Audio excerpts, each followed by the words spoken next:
Hello and welcome, Guardians. This is your friendly neighborhood Anonpig, and this is my first ever audio post. This will be on my newest post, the Taken King weapon and armor lore. As seen from Xur yesterday, we've gotten a little sneak peek on what we're going to be getting in the Taken King. And quickly, I started researching everything I could find, and this is what I've gathered. Let's start with the Chaperone. As seen from previous footage, this weapon had what looked to be the Tex Mechanica insignia. If this is true, and it is made by Tex Mechanica, this paired with the Grimoire, we learn the Foundry truly had its heyday during the Dark Ages and early City Ages, but recently has fallen short in comparison to the newer, more advanced Foundries, with the exception of a few specialty exotics that we'll be using today. Telesto is a moon of Saturn, and is called out as being a vestige of the Queen's Harbingers. As we know, the Harbingers is something that destroyed hundreds of thousands, if not millions of Eliksni that caused the Reef Wars. Whatever these things were exactly, simply the sight of them was enough to strike fear into the enemy. Being a vestige of it means it's sort of like a trace of it, a glimpse of its power. This suggests that whatever the Harbingers were, creature or weapon, they harnessed void light with massive explosive powers. I honestly didn't have anything on the Alchemist raiment, until CryW, the Collective of Knowledge, pointed out a very close relation between Ulan Tan's burial ring and the design on this chest piece.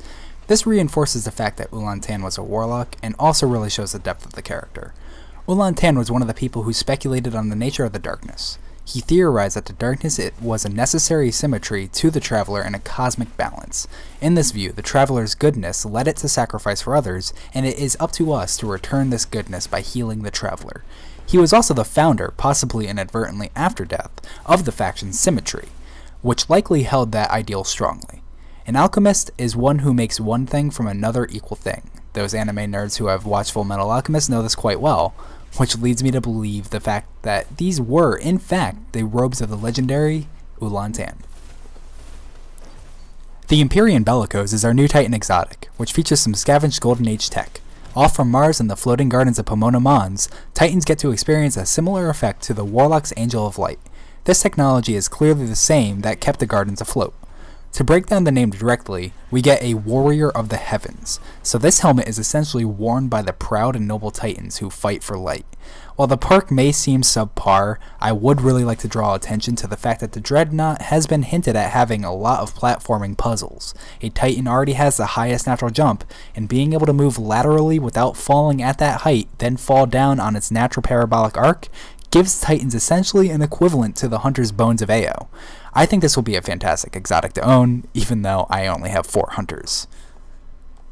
The next one is my favorite, the Sealed Ahamkara Grasps.